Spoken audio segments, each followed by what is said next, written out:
I love working for LA County Fire Department because they actually were a great team to work for up until the investigation. My world turned upside down basically after I testified on a coworker's behalf in a sexual harassment investigation, which they found one of my other coworkers guilty of the charges. Being blacklisted is pretty much what happens when you do the right thing in any government agency, from what I've found out. If I had an opportunity to talk to the chief, I would tell him that he needed to do a more thorough investigation and not turn a blind eye to what went on with me.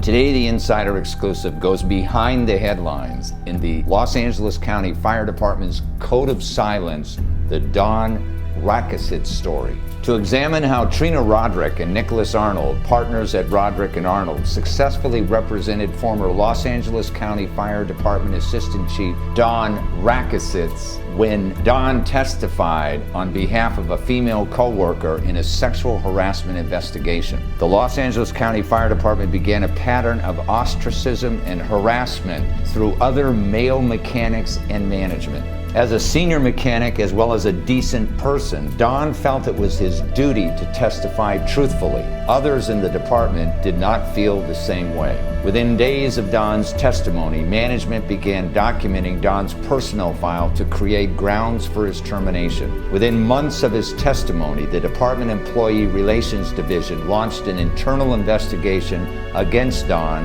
accusing him of a myriad of violations ranging from ridiculous ones, allowing children to ride on a fire truck, to criminal ones, time card fraud. After unrelenting pressure, including freeway therapy and a never-ending investigation, Don felt forced to resign his position. Today, for the first time, you will see and hear what it's like to do the right thing for a fellow worker and what often happens as retaliation against good folks like Don. And you will see how Don's lawyers, Trina Roderick and Nikolas Arnold, exposed LA County Fire Department's own 52-page trumped-up investigation to show a jury of his peers how Don had been railroaded.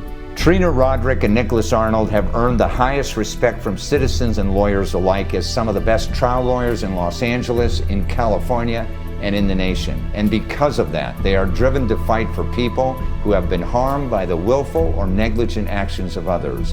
Their goals, not only to get justice for their clients, but to make sure that all those employees who have the courage and determination to stand up for others don't get retaliated against. Because injustice anywhere is a threat to justice everywhere, and justice and power must be brought together so that whatever is just may be powerful, and whatever is powerful may be just. Hi, I'm Steve Murphy, and this is the Insider Exclusive, live from Hollywood, California.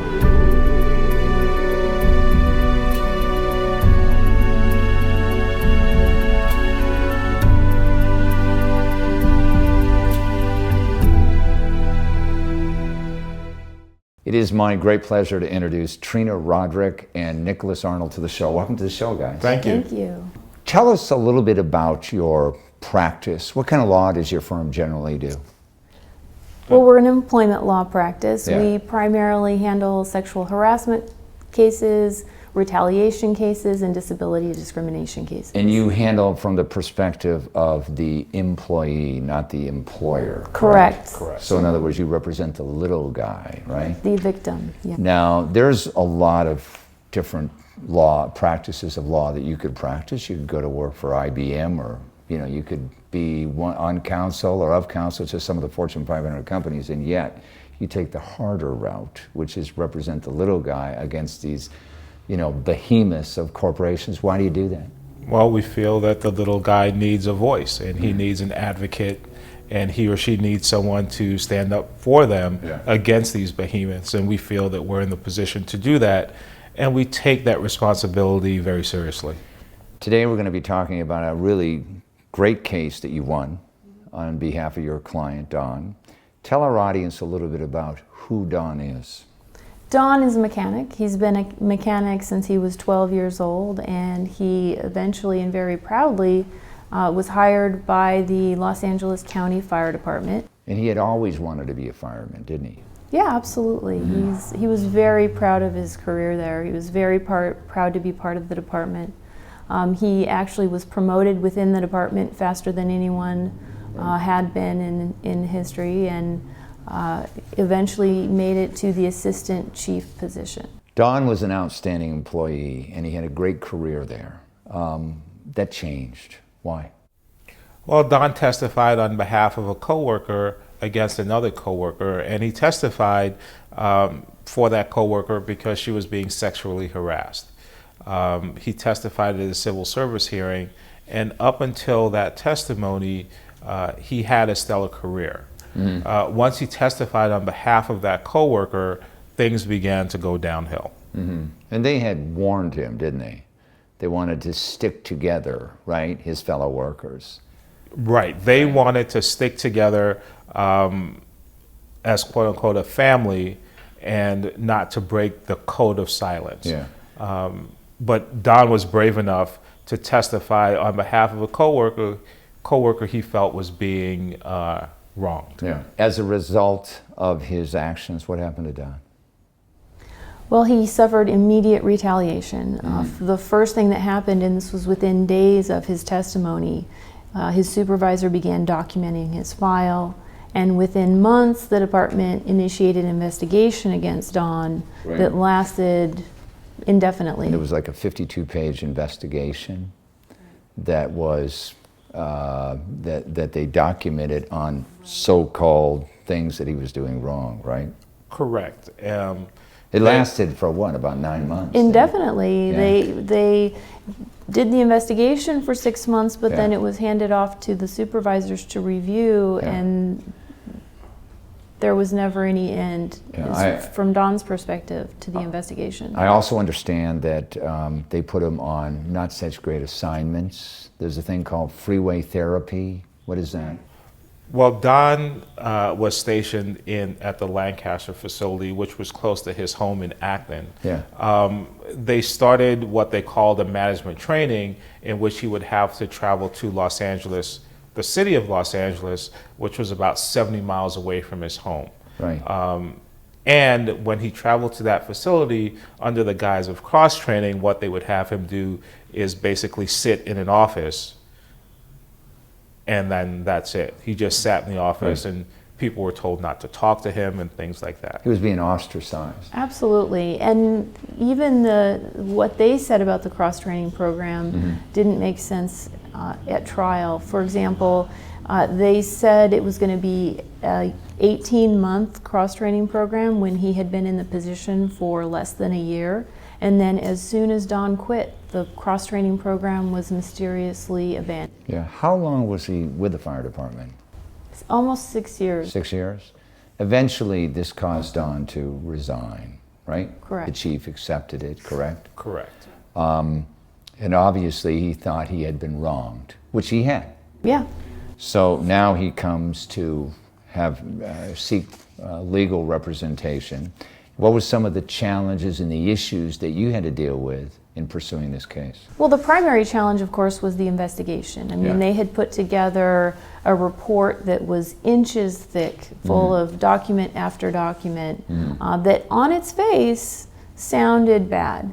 But when we held all of the allegations... Did he have a copy of it, by the way? When he left, was he able to get a copy? Never. He was never provided with a copy. He was never even told specifically what the allegations against him were. He was just, all he knew it was that he was under investigation. This investigation lasted indefinitely, and at one point when he tried to garner support, he was ordered not to speak about the investigation to anyone for any reason. So for the folks who are watching a show like this and maybe under similar circumstances, you know, when they come to lawyers like yourself to try and help them where they have been wronged, what are usually the first steps? What did you do? Did you contact the fire department and say, look, at what we think you did is wrong, or did you file a lawsuit immediately? Well, it depends on the circumstances of the case. Don had already resigned, and so at that point he had made all the complaints on his own that he could have made He had talked to the chief of the fire department in an attempt to save his job to no avail. So it would depend on the circumstances. And in Don's case, there was really nothing left to do but to file the lawsuit. And when you file the lawsuit, you are claiming that he was wrongfully terminated. Correct. Is It's that called right? a constructive termination in California. In other words, forcing someone to change because of the environment, correct? Correct. And we also, one of the claims we also made was that he was retaliated against because of his testimony in the sexual harassment investigation. And their response is they deny everything, right? And seek to dismiss it, correct? Well, their response was basically, look at this investigation, this is a bad person, and we were going to fire him anyway. Yeah. So the fact that he resigned doesn't make a difference to us because we had planned on letting him go. You successfully got a $400,000 verdict, correct? Correct. From what I read, one of the key pieces of evidence that you were able to use was that bogus 52-page investigation, right? Yeah. What were you able to point out to the jury how bogus it was? Well, for example, one of the things that they noted in the investigation was Don committed time card fraud. What is time card fraud? Well, what they claimed that he did was that he signed off on overtime for a subordinate when that subordinate did not actually work that overtime. And they interviewed the subordinate, and the subordinate indicated that Don did sign off on a time card for time that that subordinate did not work. They presented the time card to the jury, but closer examination of the time card showed that the time cards did not indicate what they said it indicated. In fact, the time cards had the wrong date on them. So I believe it was apparent to the jury that the time cards may have been altered to fit the story that the department wanted to present. Yeah.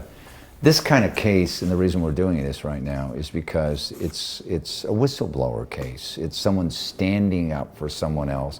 There's a lot of people who are faced with this every single day, aren't there? Yes, absolutely. And they have to make a choice. Do they want to lose their job or they want to do the right thing? And Don did the right thing, right? Don did the right thing, and doing the right thing is hard. Yeah. It's hard because you have to face the retaliation of your superiors. Yeah. You have to face the ostracization of your coworkers, and these things take some time to resolve. Yeah. We have Don with us today. We're fortunate to have. So let's bring him on right now.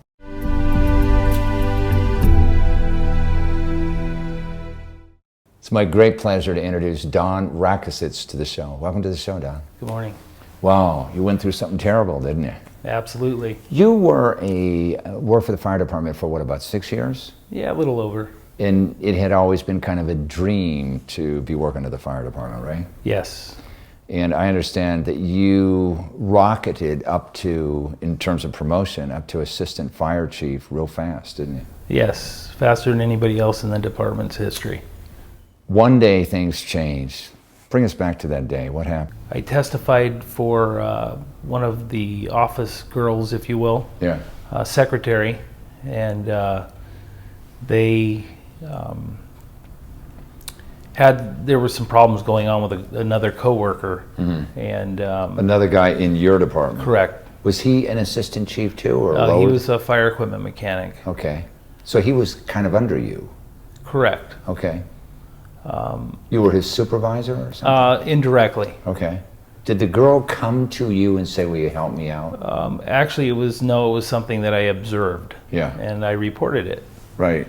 And you reported it to who? to the Office of Employee Relations. And did someone come back to you and said, you know, whatever you saw, you should keep it to yourself? Discreetly, yes. Yeah. Well, I mean, discreetly, did they say this to you? Yes. What do you put in your nose where it doesn't belong? Yes. Really? And now you realized, of course, that this could jeopardize your job, right? After that comment was made, yes. You're married, right? Yes. You have a family. Yes. You must have come home and talked to your wife about that, right? I did. And what did she say? She says, you have to do the right thing. I go, I know I do. Yeah. And that's what this show is all about, doing the right thing. Right. So you testified on her behalf. Did she win her Did the guy stop harassing her about it? He was terminated eventually. Oh, really? Yes. Was that after you resigned? Prior. Prior. So there was justification for what he did. I didn't realize that. And it's still, they harassed you, right? Yes. Because you had stepped out of the ranks, Yes. more or less. You were not towing the line. No. What were some of the harassing things they did to you? Derogatory comments made. Like what? Just you better watch yourself. Everybody's watching you. You know, type of things like that. There were physical threats made against me. Like what? A death threat.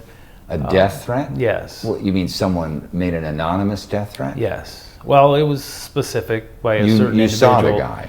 The guy said this to you. I think Trina can elaborate on that a little bit better.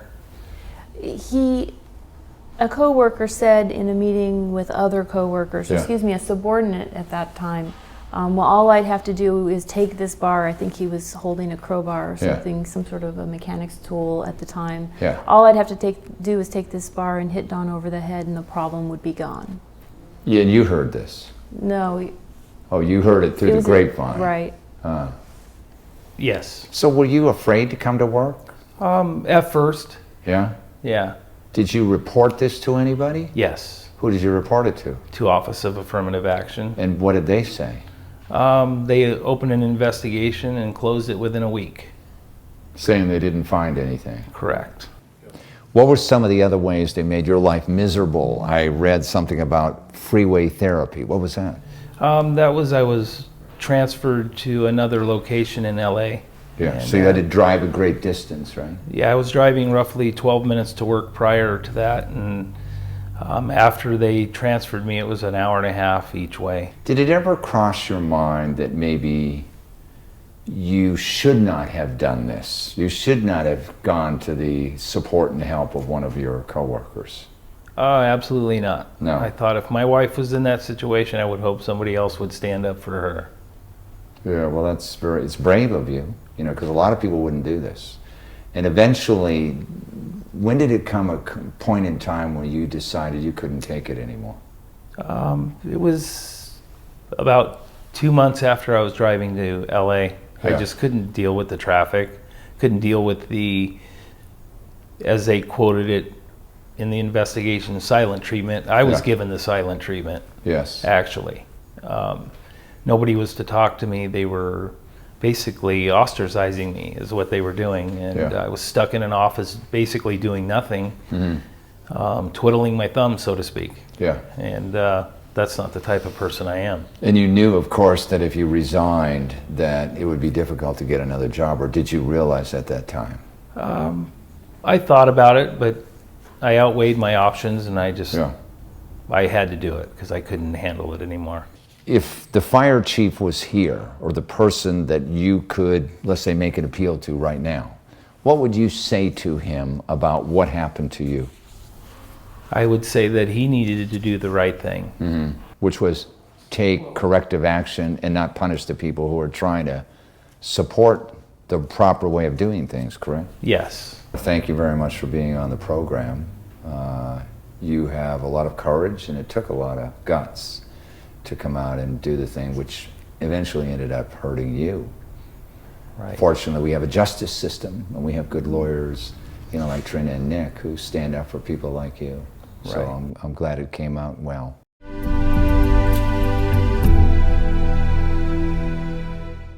How does one know whether they are being harassed in the eyes of the law? The law is very specific about actions by an employer or actions that are allowed to exist in the workplace that undermine or negatively affects what's referred to in the law as the terms or conditions of employment.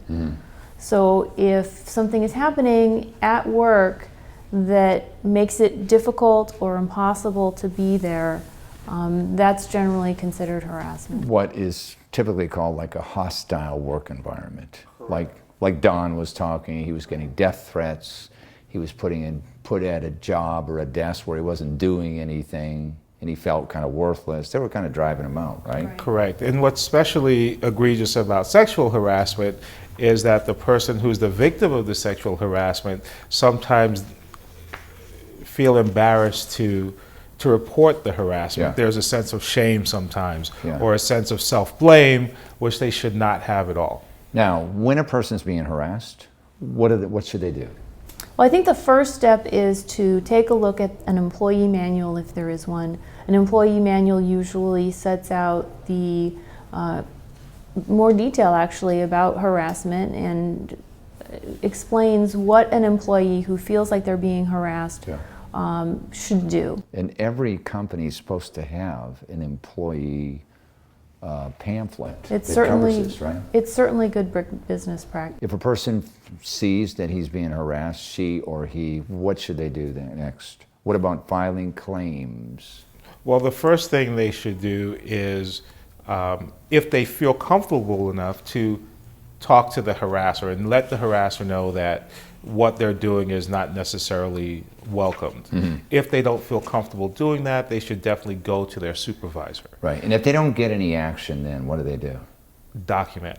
Document it. Document the actions that make them feel uncomfortable, Right. document why it makes them feel uncomfortable, the date and time that it happened, Mm-hmm. so that when they do go to the employer, they can say, look, this is what's been happening to Right. me. Well, in this particular case, you did an outstanding job, and you got justice for a guy that really needed to get justice. And I want to thank both of you for taking the time to be on our program today. Thanks for joining us. You can get more information about our guest and the issues at insiderexclusive.com.